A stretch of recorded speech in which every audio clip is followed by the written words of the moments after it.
I am thrilled to have Joanna Penn with me. Joanna is a best-selling author who's written more than 40 books that span across fiction and non-fiction. And as a podcaster and award-winning creative entrepreneur and speaker, she's helped so many authors and writers, including myself, navigate that writer journey. She's so generous with her knowledge. So I highly recommend you follow her and check out her resources. And today, for all you comedy creators, I'm thrilled to be able to delve into Joanna's recent book, Writing the Shadow, Turn Your Inner Darkness into Words. Because I read this, loved it, and I see so many applications for comedy. So though Joanna will say herself, she's not a comedy writer, she writes thrillers and all kinds of really helpful things. But these concepts are so helpful. So I asked Joanna to come on the show. She kindly said yes, and that's what we're going to delve into today. But before we start, Joanna, is there anything else you'd love to let people know about you and your work?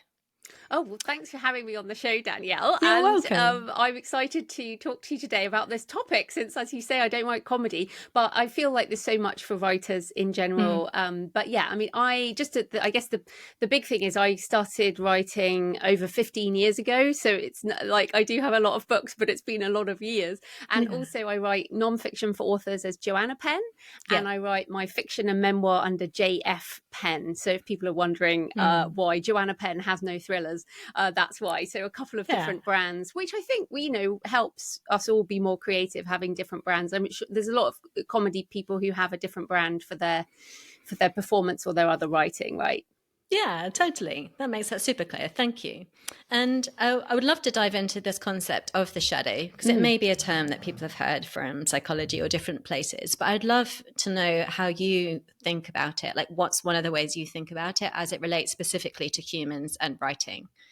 Yeah, so as you mentioned, it is from psychology. So originally Carl Jung, the idea of the shadow, it's this kind of unconscious aspect, the parts of us that don't match up to what is expected of us, what society says we should do, what our parents, our religion, all these things, even ourselves. Like sometimes we repress things, we hide our gifts, we don't know what to do with these aspects of our personality. And one of the metaphors that I use is I talk about the sort of the little kind of slightly ugly seedling in a pot that maybe someone told you, no, you can't have that, you can't be that. And so you put it down in the basement of your mind or whatever.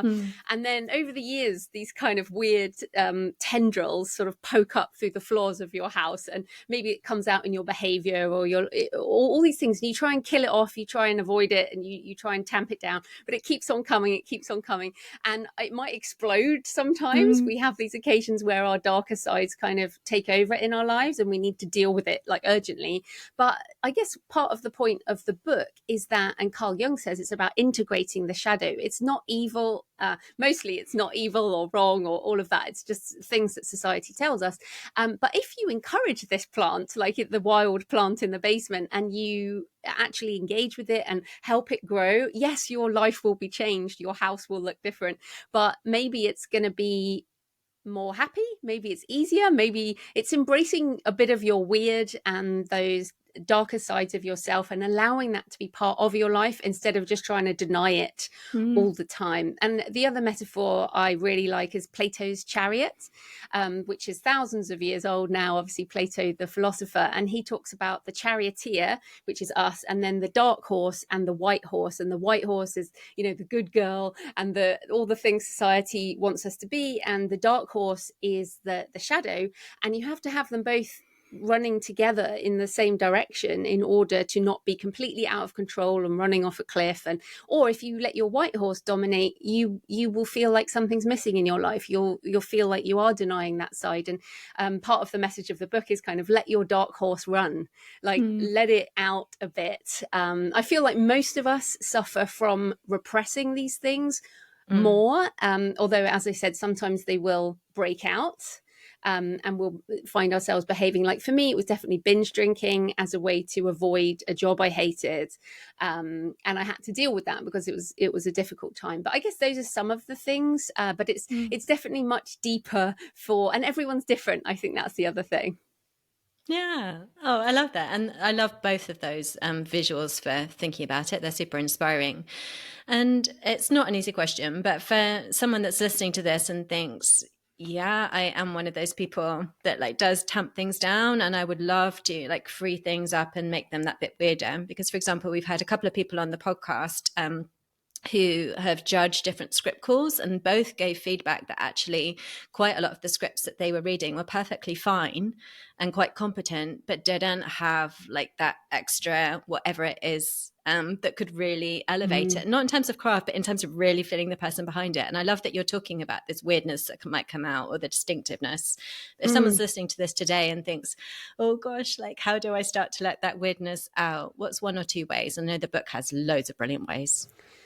Yeah, it is really hard because the whole point is partly the idea of the shadow is you can't just grab it head on. Yeah. And it might take quite a lot of therapy before you're like, okay, so that's my issue. That's really interesting. But if people have already written stuff, I think that is interesting because you can actually look at your own work to see glimpses of what that shadow might be. And I talk about this in the book. I mean, for me, father-daughter is a big thing. Sisters is a big thing.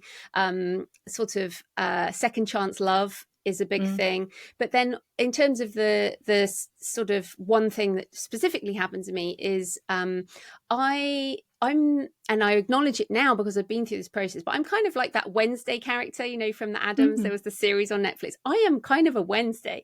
I say I'm like a vanilla goth in that you look at me and I look all kind of normal. I'm the age where I don't have tattoos, but if I had been born, you know, if I was a millennial, I'd be covered in tattoos, you know, I'd wear goth makeup because I think about death a lot. I love graveyards. I love crypts. I write about religious relics. I write horror. I write darker books. I write about corpse art, and I write about all these super dark things. And people are like, "Oh, but you're so nice. Like, how do you do that?" And it took me a long time to almost admit to liking these things because a lot of people do think that is weird. So, but when I start my first book where I really got into it was my fifth book, and this is a real key, my fifth fiction book, Desecration. That was the first book where I started to let my dark horse run, and it means a lot to me because of that really was the beginning of sort of finding my voice as such. But if people's work is too vanilla and too boring, it's basically boring, right? That's what it is. You have to look at what is different about you, what is unnerving, what do people react to? I mean, the reaction, whether it's emotional, I think the thing is, again, I mentioned this good girl because this is one of my issues and perhaps yours as well, is we try to be vanilla. We try to stop people criticizing us. We don't want to be criticized. We don't want to be hated. But if we are not in some way pushing the boundaries a bit, then you're not going to get people loving your work either. So it's kind of pushing that comfort zone into somewhere that is more than just normal. I don't read comedy, but I have watched some like stand-up comedy. And when we laugh at things, so I was watching the Ricky Gervais on Netflix. Now he is super funny, super offensive in so many ways, and yet you find yourself, you know, laughing even though you know you shouldn't. It's like this kind of wrong. And of course we don't all have to be that extreme, but it is a case of you can't just be middle of the road. You can't be tepid. And it's very difficult. I mean, because I write about the critic in the book and this fear of criticism. But we are not going to get a reaction out of people, whether that is love or hate, unless we try and put more of our honest selves into our work. And I guess you have to put some people off. People, like, I know by even saying what I've just said, there will be some people listening be like, oh, she's weird that she thinks about death, and, you know, she talks about death and life is short and memento mori and all this. And it's like, okay, fair enough. But what is it about? What's different about you, I guess? So does that help? It does. That helps loads. And I love the term vanilla goth. That's it. So genius. That tickles you me. Wouldn't know it, basically. No, I know. That's brilliant. But no, that does really help. And it's so interesting because I am also someone that's, if I say obsessed by death, it makes it sound even weirder than it is, but thinks about it a lot. And like you take death into your thrillers. I take death into comedy because I'm thinking about all the existential things, but comedy gives it this lens by which it's a little bit less painful, or there's a bit more distance to, again, look at all those absurd and really true and really painful and really human things. And I love that. And I love that you touched there on the things that make you distinctively you, and also those relationships, because one of the chapters that I'm definitely going to go back to is the one about family and relationships in the book, because it was both fascinating to me and the one that I sort of winced at the most going through the questions, which again I think is interesting from that, like, oh gosh, is it okay to write this? Like, that feels hard to admit, but it's kind of interesting. There was so much creative tension in that one. And so, for example, you had, to paraphrase it, this brilliant question about, like, when family members are gathered, like, what role do you go into? Like, what are the patterns that emerge? And I'm like, that's super interesting to think about as a writer personally, and also so relevant to comedy when we're thinking about how ensembles work or how those characters work. So for people who are listening, I recommend the book for all kinds of reasons. Definitely go through it all, go to that chapter. There's a brilliant list of questions. And for you, Joanna, I'd love to know, because you touched on it just there, if you were giving people some examples, how do you think about the shadow now in relation to, like, your relationships and work? Like, you touched on fathers, you touched on sisters. How does that then translate into the writing process? Well, I'm a podcaster, and I know if you're listening to a podcast, you love the host. So I'm sorry, Danielle, I have to put this back on you. Do it. Okay, ask me. This is part of identifying the shadow, is curiosity, or what triggers you. And you were clearly attracted to this chapter on family. So now you're going to have to tell us, what was it that, as much as you can, obviously, tell us, what was it about that hit you, and how do you use that in your work? Right. Fair question. So I think why it was so difficult is, like you say, like, we become like a version for all kinds of reasons. And I feel, still continue to feel extreme loyalty to both my parents. One of them's dead, one's still alive. There was lots of very, very messy, difficult things growing up in our lives. And I definitely, like, was that one who they were judged a lot from the outside. Lots of things were said, lots of criticism coming their way. And I was kind of the one to either defend, or at the very least not talk about it. And there was just a lot of things that weren't talked about, which I think is probably quite common in people that grow up in environments where there's different addictions or different things that are not sort of very socially condoned or are different from the environment. And I think it gets, like, really exacerbated, like, because I got a scholarship to go to a private school, and it's kind of all those lives. And then I'm on a cancer estate with a different kind of life. So I think in terms of so I feel this extreme loyalty to not give away secrets or say things that might be hurtful or talk about things that could be seen to be less than flattering. But putting that another way, you would have had to lie.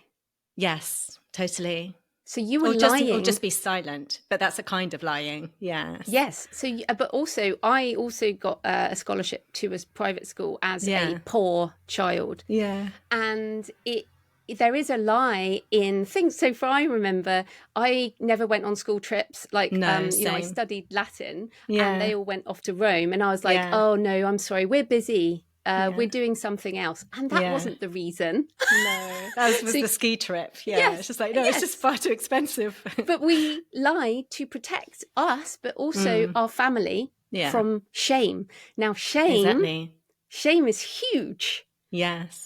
Huge for everyone. And it's also really difficult because we don't want to admit to shame.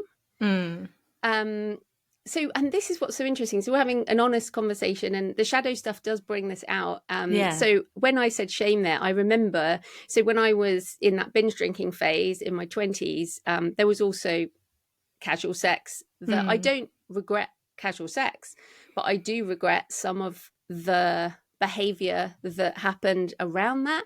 And I do remember one morning, particularly in Australia, sitting on a beach, just feeling ashamed of my behavior.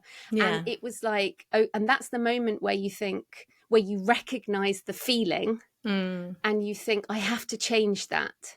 And that's where you see the shadow, because of course that behavior is not it's like, what was I trying to escape from? And that was a point where I was unhappy with my job, but also I'd left the UK to go to Australia. I didn't want anything to do with anything. I was also a little bit estranged from some of my family and all of this kind of thing. And so escaping, and then you have to face up to it eventually. So I guess the question back at you is, how did you integrate that stuff, which you can talk about, into your work?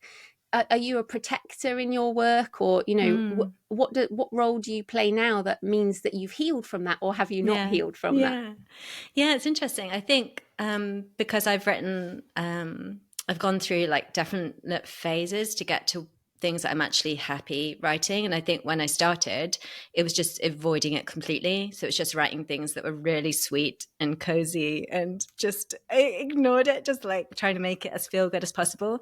And I still do love comedy to make it, still just gives me enough distance to look at those things. But I think in the work now, I use it for those tensions and those feelings. I think a lot about female protagonists. Like, when it was so interesting when I started, all my main characters were male, and there may be all kinds of reasons for that. But I think, again, I was trying to be like, it's not me. It's a totally other, nothing to do with me. Whereas it's been really interesting to think about how, for me, particularly how females function in all kinds of tense and comedic situations. So I've kind of made the decision as a creator to do that, because I also think it makes it clearer for me to have to think about like how I fit in those roles, and what strong females characters look like, who aren't heroic, who are extremely flawed still, and who are battling and who are facing things. So I think it's been a huge and feels quite long process of like edging closer and closer and closer to confronting more than avoiding. But still, clearly, when I read the chapter, I was still like, oh, yes, please. Yes. But the thing is, this is not a process that necessarily stops. We are human. There are always things that come up. So also in the book, I talk about midlife. And what's so funny is I'm so comfortable with the idea of death. But until I hit menopause, I didn't even consider that I might get old, or what old might mean as a woman, or what midlife was, or I didn't tackle any of these questions around changing into this different phase of my life. And that was like a completely new thing for me, something that I wasn't even prepared for. And I realized some ageism in myself at judging older women about stuff I was now going through myself. And I had to kind of hit up against a shadow around age. It was almost like I thought I'd be like this forever and then die. Yeah. I know. And it's so funny. So what I think the point is here is, things will keep coming up for us. So the moment you assimilate one thing and you're like, okay, do you know what? I think, like, for example, coming back to the binge drinking, that is no longer an issue for me. It's not, in fact, menopause helped because I can barely even drink anymore. Right. half a glass of wine. But also I've been happily married for a long time and all of this. But in order to solve the problem back then, I had to integrate my behavior, figure out why it was happening, and change my life. That's actually how I became a writer, because I was like, I really hate this job. I was an IT contractor and like, I hate it. So I was trying to escape it. I worked really hard and escape it. And my dark horse would kind of explode out and I'd behave badly. And then the next day I'd go back and I'd wear my suit and I'd be a good girl again. And that was just a not healthy environment. And of course, now I look at my fiction and I'm like, well, of course, I was trying to sublimate all that into some other way. But so the point is that we will keep coming back to these things at different points in our life as challenging things happen. So the death of one of your parents presumably brought up a load of stuff. Yeah, and that showed up too. And it showed up and continues to show up in fiction, but like through these sort of lens, because I also write elements that are sort of fantastical. I think my brain is still, well, and maybe it's also because I enjoy reading things that have those kind of metaphors into, but again, it's that kind of thing that will come out in different images or metaphors, and then I'll be like, oh, like I did an episode a few back where I was talking about, I did a short story challenge, the Ray Bradbury one, where you write 52 short stories in a year. Yes, I saw that. Right, and do it in 2 hours. But that's so interesting because there's no time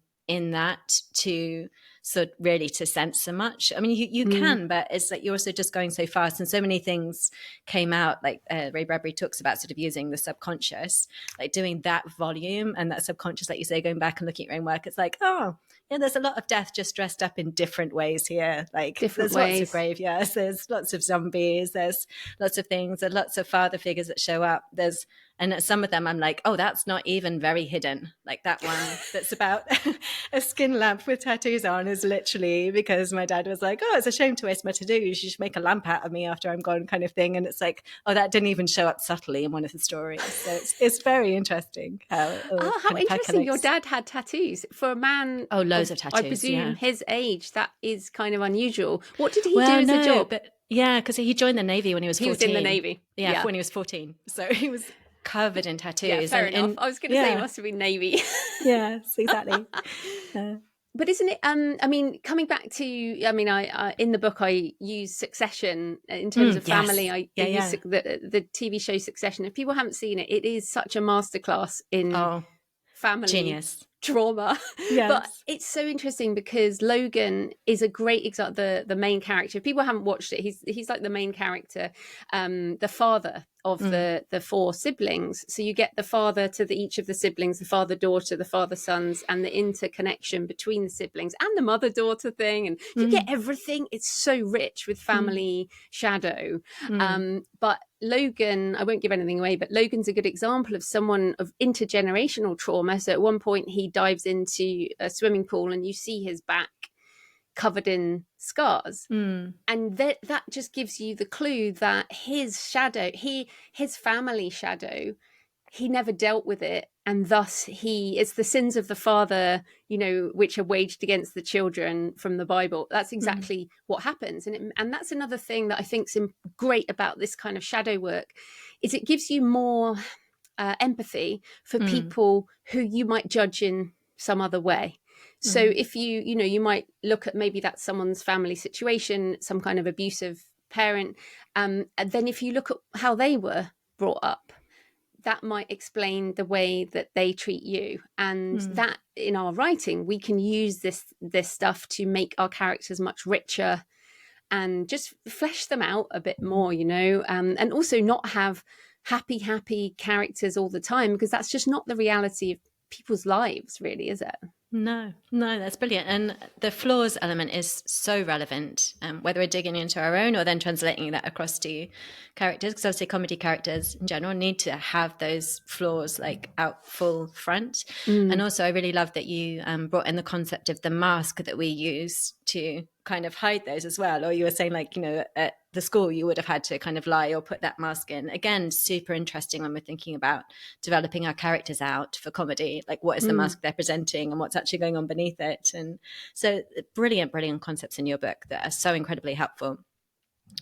And I'd love to know as well, because you do have like this, like you say, you've been writing books for over 15 years and you have this like very well developed professional context. What are some of the ways that you think the shadow shows up for different creators when it comes to like their professional lives? And you can take that either whether it's your own experience in self-publishing and as an indie author, or just more generally as a creative.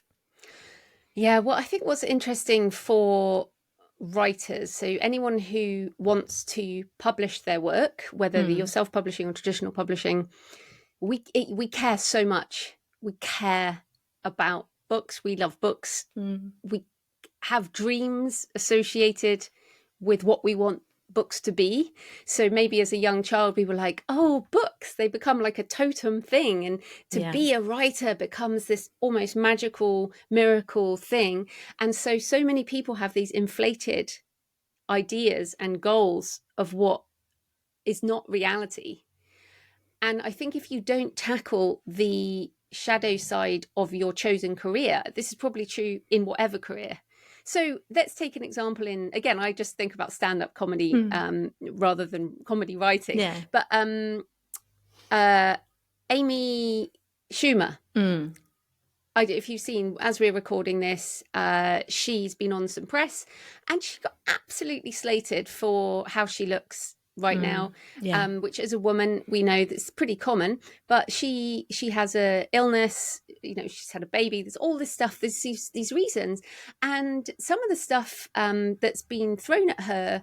I know that there will be other women who will be like, "Well, I don't want that. I don't want to be attacked that way." So and I'm sure it's awful. I mean, just awful. But she's been famous for quite a long time. And she was, you know, when she was young and beautiful, people had a go at her. And now she's slightly older, still beautiful in a different way. She's getting attacked in other ways. And it's like, you can't win. And this is one of the downsides of being an author as well, is the more books you sell, the more negative reviews you get, the more haters you get, the more attacks you get, the more things happen. But you also want to sell more books.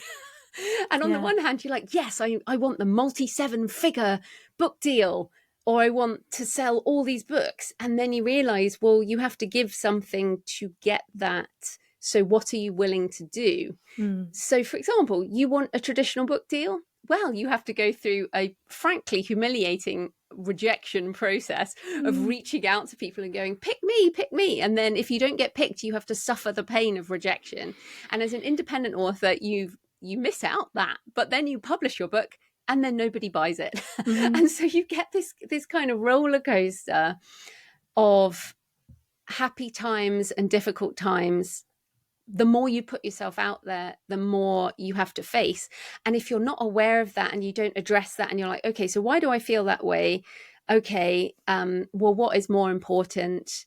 And all of that kind of thing. And I feel like most of the problems that people have in the creative career are because they haven't tackled a particular fear. And it might be, for example, an inner critic, that voice that says your work is never good enough. Some people never publish because they're paralyzed by the fear of judgment. And I certainly still have fear of judgment, big time. Some days I've pulled away a lot from social media. I think social media can be very damaging, but equally I still need to advertise my books and connect with my readers. So there's a certain amount of this you have to do. So yeah, I think the things that you love the most, the things that are most important to you, will cast the biggest shadow. And you can think of it you know, when the sun is bright, the solid things cast a thicker shadow. So it makes sense. And everyone will come up against this at some point. And I do have a question for you in this area. Tell me. So you have the 52 short stories. Yes. What have you done with them?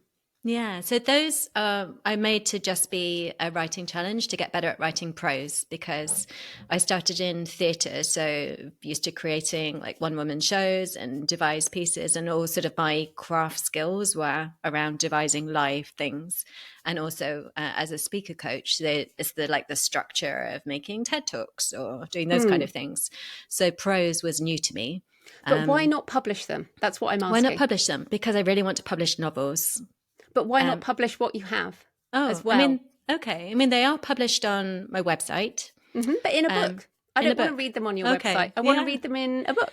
Yeah, I'm not averse to that at all. I think they would need more work because they're experiments that I did in 2 hours and I didn't edit. I really kept to that timeline and went back and edited. And I know which ones I would want to go back and rework. In terms of sequencing, my plan is to get a book deal in traditional publishing, as scary as that might be, and to write a standalone. That's what I'll be submitting this year. And that's what I want to do first. I think at one time I thought I could do it all, but now I'm quite careful about sequencing creative projects. No, fair enough. Do them and finish them. I wondered about those because so many people I talk to have a lot of unpublished work. Right. And we're living in a world where you can do whatever you want in terms of publishing. And also what I like about finishing, I mean, I publish just individual short stories. So I sell them on my site. I put them on Amazon. I narrate the audio, which I find a really good way of just kind of editing, but also connection with my readers. So this is sort of, you know, me narrating for 20 minutes a short story is a really nice way to connect. And it reveals so much. It reveals so much about us. And here's a tip for people who want a traditional publishing deal. The size of your email list is a really good Okay. measure. Yeah. So building up your email list and building up relationships with your email list is super important for selling books. And when you're pitching a traditional publisher, as well as the work that you're pitching, you would also have a couple of sentences. You know, I also have a podcast that has this many downloads. I have an email list of this size. This is your author platform, which is an important thing to talk. So it would just be a suggestion as someone who thinks about this, which is maybe just take a couple of those things, put them, maybe record them, because of course you have a lovely voice, and include them in your email newsletter, as this is something you might enjoy, which is some of my work. What do you think about that? How does that make you feel? I think that's a great idea. I think the only reason I hadn't considered it was because I was trying not to do too many things at the same time, and I wanted to get my novel's called Beth Raises Hell, and it's like, until this is finished, then no more like creative projects. I hadn't thought about the fact that that could just be something that goes on the website, which is amazing, because I think mainly I was thinking these are going to take more work, and I've also kind of got my eye on them for more developed work. In general, I have to say I'm not super into short stories, even though I've written a 52, and I'm currently doing a reading challenge where like at the end of this week I'll have read 500, because I'm doing the Ray Bradbury one too. Well, you're more into them than most people. I guess. But I guess really the bigger point is that it is about the part of the shadow stuff is showing elements of ourselves. So, for example, there's nothing to stop you. These works are your copyright, whatever you do with them. There's nothing to stop you. Here's like a 10-minute thing that you wrote. You don't need to edit it. You can just read it, send it to your email list. Later on, if you want to develop that into something more significant, you can do that. So I think this is something I want people to consider with their work, is how many ways can you get your stuff into the world that people can see glimpses of you in. That's great. That make them want to follow your career, that make them want to maybe buy your book when it comes out. And this is, or come to your stand-up event, or come to your whatever. And look, we're living in a world where creating with AI, for example, is easier than ever. So you have to be more human. You have to show elements of yourself. So it could even be that you take a couple of lines, and in an email to your list, you say, I didn't really, or even advertising this episode to your list, you send an email and say, I noticed this, and so I found this in my story, or we've talked about a story, the one with your dad and the lampshade. Why can we read that? You could link to that in the notes. You could narrate that. So I guess this part of it is connection with other people that we have to do in order to have a creative career, and also put ourselves out there. No, I love that. That's really great advice, and I'm definitely going to do that. And do you think that having an email list for fiction is important? I know I'm kind of like sold on that it is for nonfiction, but do you think, and particularly, and even if you're writing for young adults, because that's my other question, because I'm like, do they read emails though? Okay, do you actually know the audience for young adult fiction? I was going to say most of it's adults, so Yes. The average age of YA readers is about 45 to 65-year-old women. Okay. So I think, remember, and people listening, if they're confused, a YA book is one where the protagonist is a young adult. It doesn't mean that the readers are young adult. Now, and I think this is the issue with kind of TikTok and all of this, is it makes it look like only young, beautiful 21-year-olds are kind of, writing this kind of book. But readers read everything. I mean, my Matt Walker books, they're YA. I think an email list is important, whatever you do. And of course, it's not just, you can just have a list for Danielle. It's all the things you do. I think this is where we are now in the world in terms of creators. It's like whatever people do, we're interested in what they're doing. So I wrote Pilgrimage, my midlife memoir, and that's under J.F.Penn, the same as Desecration, which is like horror, crime horror, or my action adventure, Stone of Fire. Similar people are buying this because it's me. So I think you have to, really think about yourself as the brand, and attract people who will be interested in what you're writing. Yeah. Amazing. Great. So I'm just going to ask you one question, and then we will wrap up, which is just that you talked about thinking about memorable characters and like in all different kinds of media and looking them for what the sort of shadow might be in those. You've already mentioned like Succession and Logan Roy. I wondered if there's any other examples so that if listeners are kind of getting their eye and they can be like, oh, that is interesting. Yeah, that character. Oh, that's the flaw or the shadow. Oh, there's so many. There's I so know. many. Or even from your own work, whichever you prefer. Yeah, I mean, when I was thinking, and again, these are, well, in Succession, obviously Shiv as the female character, and she, again, no spoilers, but ends up being very central to, and in fact, her shadow is what we question even at the very end of the series. It is her we come back to and wonder what is going on there. And the poster, I don't know if you've got the poster in your head of the last season. Again, no spoilers, but the poster is exactly Shadow. It's very, very interesting. There's a little tip for people. Go look at Succession season. What is it for? The poster where Shiv is standing there. Have a look at that. See if you can spot what I'm talking about. But there was another film, and it's a really old one, Legends of the Fall. Do you remember that? Legends of the Fall. Yeah, that title's really familiar, but it's not coming to mind. It's really, now it's pretty. It's an older one. Brad Pitt in his very hot era, and Anthony Hopkins as the father, and it's a father-son story. There's a father and three sons, and again, it's very similar. And this is what I'm attracted to as someone who is kind of obsessed with the father issues and the sibling issues with the father, and it's such a great movie. It's one of these movies that you think, I want to write that. I want to write a family epic that is that complex. So yeah, the film is Legends of the Fall, and you will see so much violence in the same way as Succession, not bloody violence, but this kind of familial violence. And then just to bring it back to my own work, I'm just about to pitch for a film my novella Catacomb, which again is a father who will do anything to save his daughter, and they're estranged, but she's been kidnapped by this evil cabal and taken to be sacrificed to a monster under Edinburgh.